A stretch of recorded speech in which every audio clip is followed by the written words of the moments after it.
Karena di surat edaran itu dikatakan yaitu untuk sekolah, madrasah atau pendidikan keagamaan. Oke. Pesantren bagian daripada pendidikan keagamaan. Iya. Assalamualaikum, Orbiter. Anak-anak sekolah diliburkan 1 bulan penuh. Iya. Untuk cerita Orbit satu ini, kami sudah mendatangkan orang yang paham untuk ini, terutama di sekolah-sekolah berbasiskan Islam. Dengan Bapak siapa aku ngobrol kali ini, Pak? Pak Rahmat Jamil, Pak. Pak Rahmat Jamil. Jadi aku enak panggil Pak apa nih? Pak Jamil? Jamil boleh. Oke, Pak Jamil Pak. boleh, ya. Atau lebih Rahmat. Atau Boleh, Jamil lah yang bagus ah. Arti Jamil apa, Pak? Jamil itu indah, Pak. Indah. Nah, memang indah betul. Jadi, Pak Jamil. Ya. Apa betul tuh isu itu? Bukan isu, info itu, informasi itu, bahwa anak-anak akan diliburkan sebulan katanya. Ya, baik. Assalamualaikum warahmatullahi wabarakatuh. Waalaikumsalam. Ya, pemirsa sekalian, terkait mengenai isu bahwa adanya libur selama bulan suci Ramadan ini sebenarnya dalam tataran kajian dari Kemendikbud ataupun dari Kementerian Agama. Setelah dilakukan kajian, banyak hal yang menjadi pertimbangan mengapa tidak diliburkan. Artinya kalaupun diliburkan hanya mungkin seminggu atau 2 minggu. Oh, jadi nggak jadi diliburkan? Iya, tidak diliburkan. Kajiannya itu latar belakangnya pertama, ketercapaian kurikulum. Itu satu. Yang kedua, bahwa kelas 10, kelas 12 ya, kelas akhir untuk tingkat madrasah aliyah ataupun tingkat SMA, itu biasanya di bulan Maret melaksanakan ujian akhir. Jadi ini juga sebagai bahan pertimbangan. Selanjutnya juga yang ketiga, supaya terjadi peningkatan iman dan takwa. Tidak cukup hanya di rumah, tidak cukup hanya di masjid, maka diminta melalui surat edaran bersama dari Menteri Pendidikan Dasar dan Menengah, Menteri Agama dan Menteri Dalam Negeri untuk melaksanakan kegiatan-kegiatan keagamaan di sekolah ataupun di madrasah. Itulah dasar mengapa akhirnya tidak libur, pertimbangan-pertimbangannya. Okay. Ya. Kalau begitu apa nggak memberatkan bagi sekolah? Nah, sebenarnya pada dasarnya itu tidak memberatkan, karena madrasah sendiri atau sekolah sendiri juga ini sudah terbiasa untuk melaksanakan kegiatan di bulan suci Ramadan. Malah kalau diliburkan itu nanti akan berdampak kepada kegiatan pembelajaran itu sendiri, bahkan ketercapaian kurikulum, dan juga siswa kita yang mungkin kalau di rumah saja dibiarkan begitu, ya kerjaannya mohon maaf hanya tidur di siang hari, ya kan. Nah, tapi dengan adanya kegiatan-kegiatan yang positif selama di sekolah atau ataupun di madrasah, dia mengisi kegiatan tersebut diawasi dan dibimbing oleh sekolah atau madrasah. Nah, itu Pak. Tapi kalau ini ya, berandai-andai lagi, ya. Kalaulah anak-anak suruh sekolah, iya, di zaman sekarang, iya, apa mungkin juga, Pak? Ya, kalau disuruh sekolah di zaman sekarang full di bulan Ramadan itu juga tidak memungkinkan, karena kan kita ingin melihat bagaimana sebenarnya kegiatan siswa kita ini di lingkungan masyarakat dan di lingkungan keluarga. Jadi kalau nanti dia monoton sekolah sampai paling-paling nanti di akhir Ramadan dan hanya libur ketika Idul Fitri dan seminggu atau 2 minggu Idul Fitri, maka akan berdampak kepada kegiatannya di masyarakat. Dia bisa kecapean, keletihan, sehingga sholat tarawihnya pun tidak dilaksanakannya, tadarusnya pun tidak dilaksanakan. Maka dalam hal ini, baik itu di statement Kementerian Agama, ya mengatur bagaimana sebenarnya pembelajaran itu. Jadi tidak seperti biasa, ya tidak seperti biasa. Disesuaikan dengan kondisi, ya masuknya pun juga tidak seperti biasa, pulangnya pun tidak seperti biasa, diaturlah sesuai dengan situasi situasi dan kondisi di bulan suci. Yang kubayangkan, Pak, ya. Iya, iya. Kalau kita lihat sekarang, puasa kita subuh, iya, berarti menahan, iya, itu udah jam 5:30. iya. Berarti kan sudah itu mereka akan ya dibangunin subuh, Iya. habis itu mungkin dia akan tidur. Iya. Ya, berangkat sekolah kan akan molor waktunya. Iya. Itu yang Iya. aku lihat satu kendala. Iya. Kendala-kendala seperti itu apa yang memang sudah diikut dalam kajian itu? Ya, itu sudah dilakukan kajian.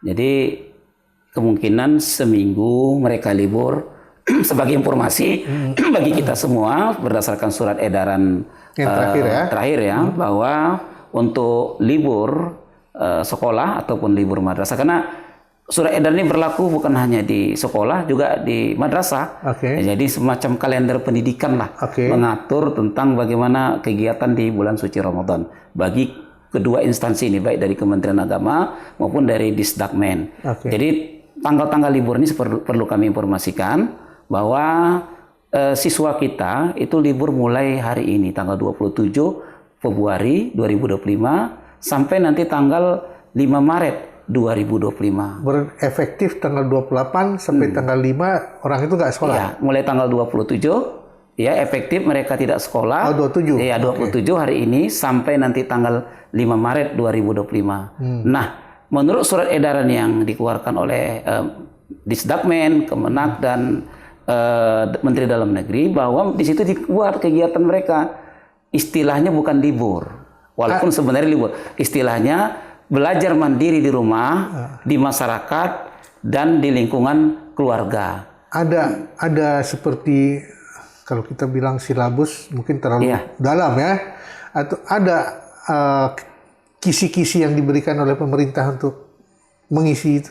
Ya, ada, yaitu mereka melaksanakan kegiatan ibadah itu tadi. Jadi guru juga memberikan tugas seperti laporan kegiatan Ramadan selama bulan suci Ramadan. Jadi selama libur itu betul-betul dipantau ya oleh orang tua dan juga nanti akan dilaporkan ke gurunya. Sehingga tidak terlepas dari pantauan pihak sekolah ataupun pihak madrasah. Jadi berbagi beban lah. Berbagi beban. Kalau orang tua itu mendampingi, mengawasi, guru itu nanti tinggal meminta laporan. Di madrasah ataupun di sekolah dilakukan pembinaan lagi dan penguatan. Ada yang menarik sebetulnya. Iya. Mungkin ini hanya pikiranku ya. Iya. Kalau semua sekolah umum diberlakukan hal seperti ini, bagaimana dengan sekolah khusus, terutama sekolah khusus non-Islam? Iya.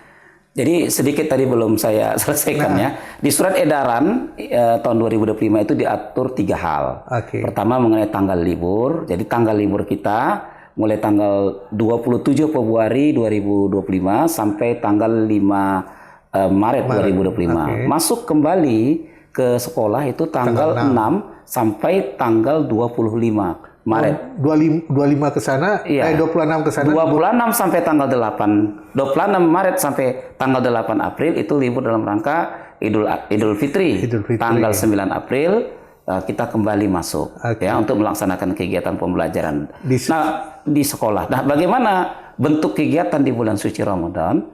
Itu ada tawaran-tawaran. Yang pertama ya bisa dalam kegiatan pembelajaran biasa atau dianjurkan kegiatan-kegiatan keagamaan seperti tadarus Al-Quran, selanjutnya tahfiz, kajian keislaman dan sebagainya bagi siswa yang Islam. Bagi siswa yang selain Islam, diatur di situ boleh melaksanakan kegiatan bimbingan rohani, misalnya bagi rekan-rekan atau siswa yang beragama lain lah seperti itu. Jadi bimbingan rohani, jadi bukan hanya Islam saja, tapi juga diperhatikan di situ adalah dimanfaatkan di momen Ramadan itu juga untuk agama lain melakukan pendalaman tentang kerohaniannya. Oh, berarti isian yang dianjurkan atau yang ditawarkan dalam surat edaran itu bukan hanya untuk Islam. Bukan hanya untuk Islam, tapi untuk semua siswa. Berlaku untuk semua siswa.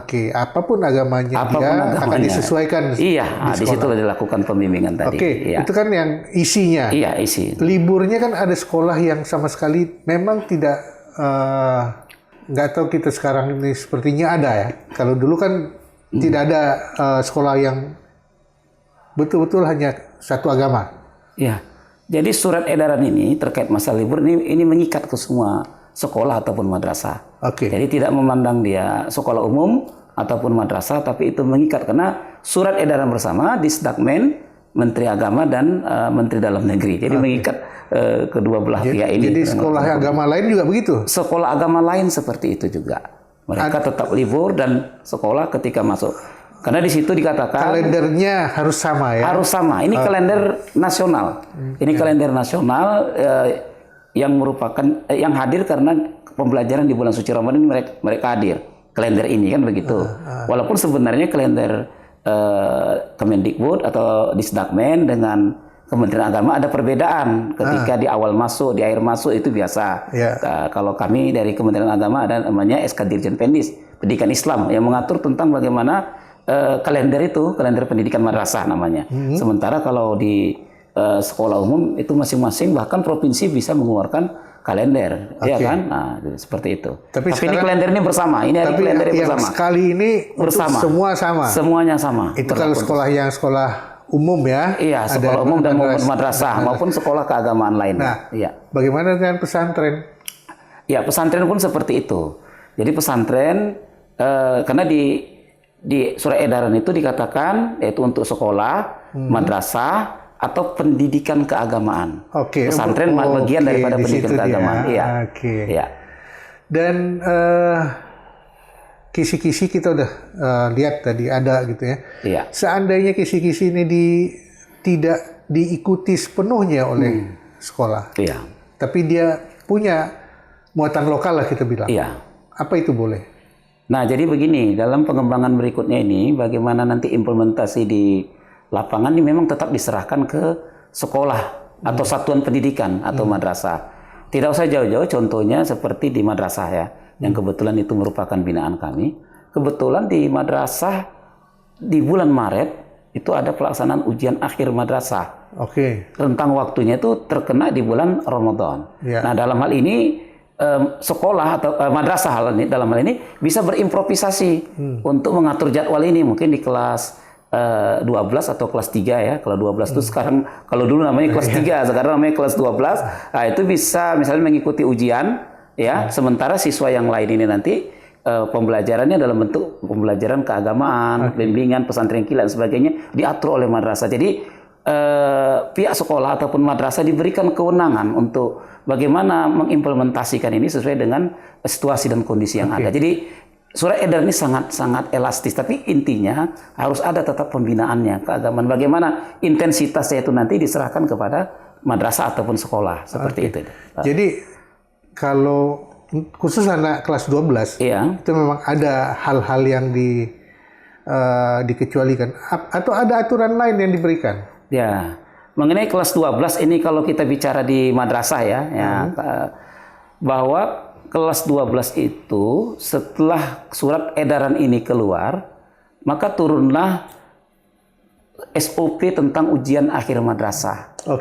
Jadi turunnya SOP ujian akhir madrasah ini tertanggal 7 Februari, sedangkan surat edaran itu tertanggal 20 Januari. Nah, maka akhirnya walaupun itu akhir turun untuk ujian akhir tadi, SOP-nya tadi, maka SOP ini dapat menyesuaikan. Nah, jadi kan kebetulan di madrasah kita itu ada rentang waktu. Jadi pemerintah hanya memberikan rentang waktu pelaksanaan ujian akhir madrasah untuk tingkat aliyah, mulai dari tanggal 17 Februari sampai tanggal 22 Maret. Bisa memilih di tanggal rentang tadi yang mana dilaksanakan. Nah, kebetulan misalnya di bulan suci Ramadan, maka tinggal diatur aja oleh pihak madrasah. Ya, misal di tanggal 6 masih masuk siswa itu kan 6, entah beberapa hari kemudian ujian.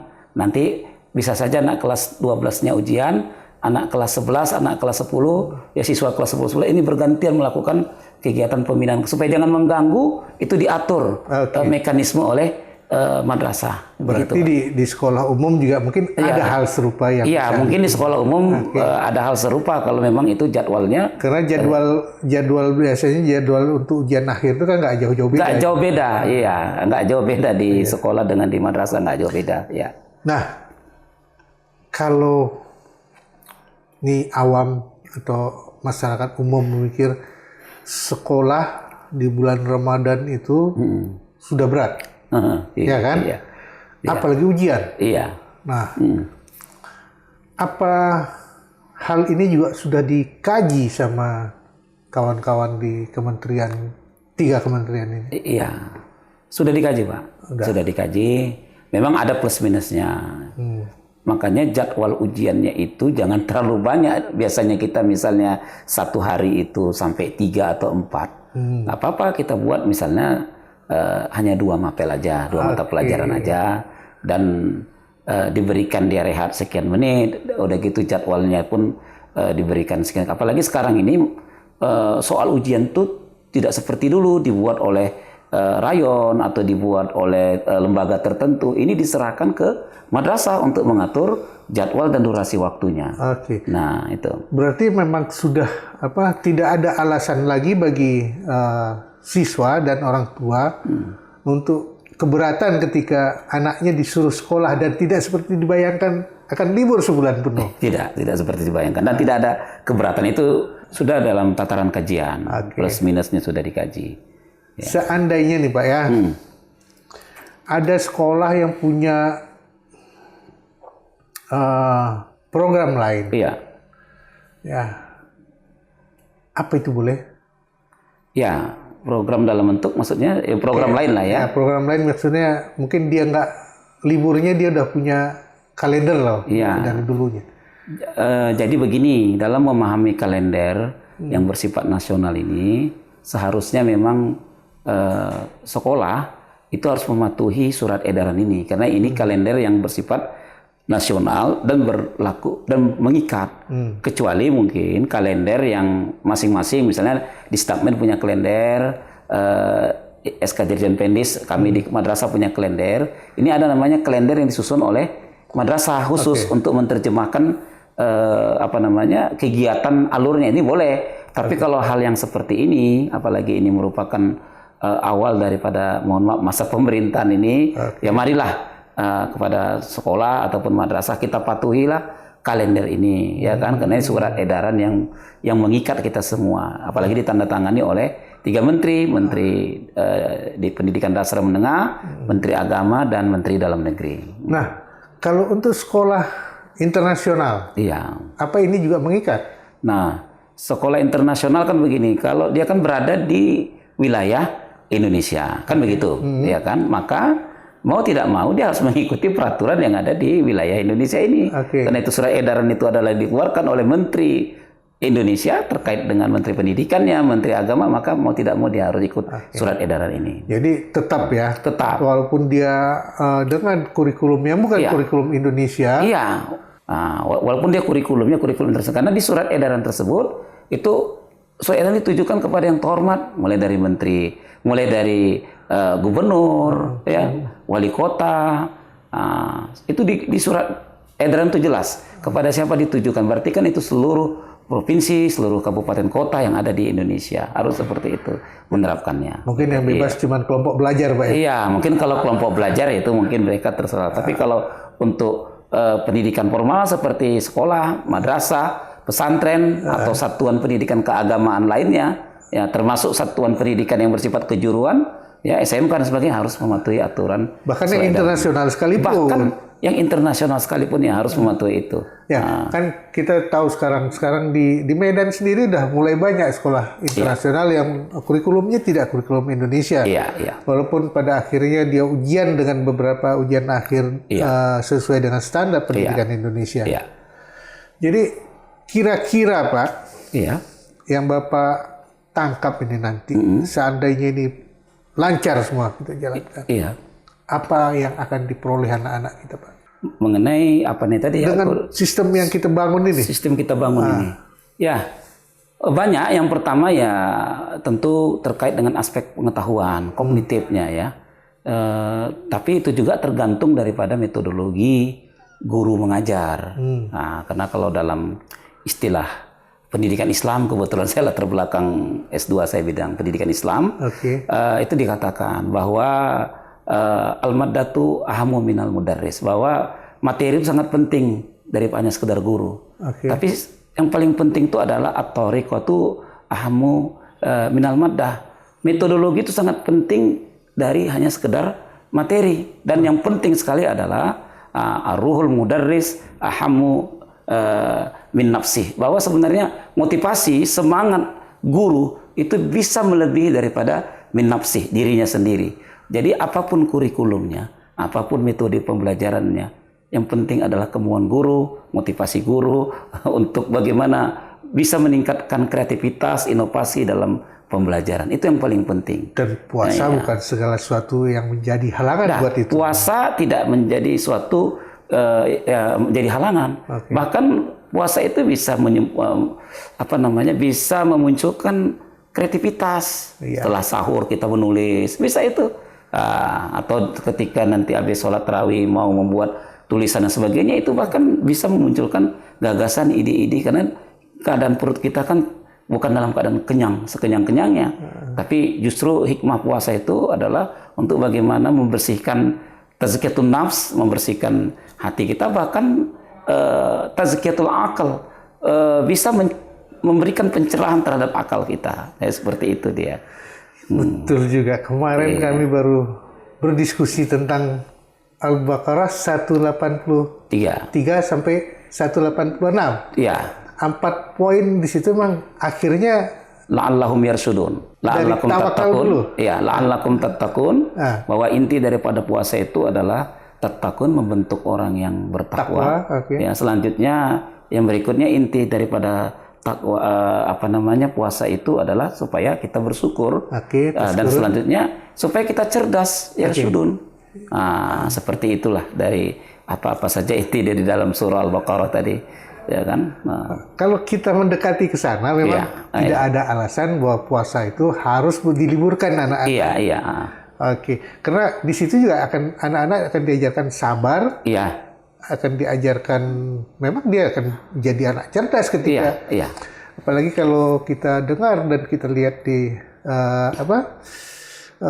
banyaklah media sosial sekarang. Banyak media sosial ya. Bahkan puasa juga bisa membuat orang jadi sehat. Betul. Nah, apalagi dia dalam puasa, dia bekerja seperti biasa. Betul.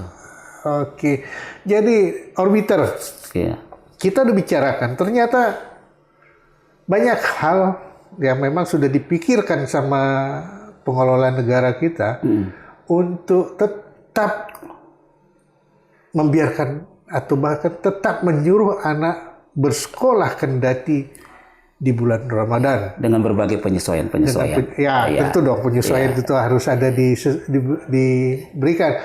Mungkin jam masuknya lebih cepat, jam datangnya lebih lambat, atau hari-hari tertentu diliburkan atau dijadikan malah menjadi pesantren kilat mungkin di sekolahnya. Dibuat semacam kegiatan-kegiatan. Jadi tidak ada alasan bagi keluarga, bagi anak, bagi masyarakat untuk resah ketika anaknya tidak jadi libur sebulan penuh. Jadi kesempatan berbagi kerja dengan guru tetap ada.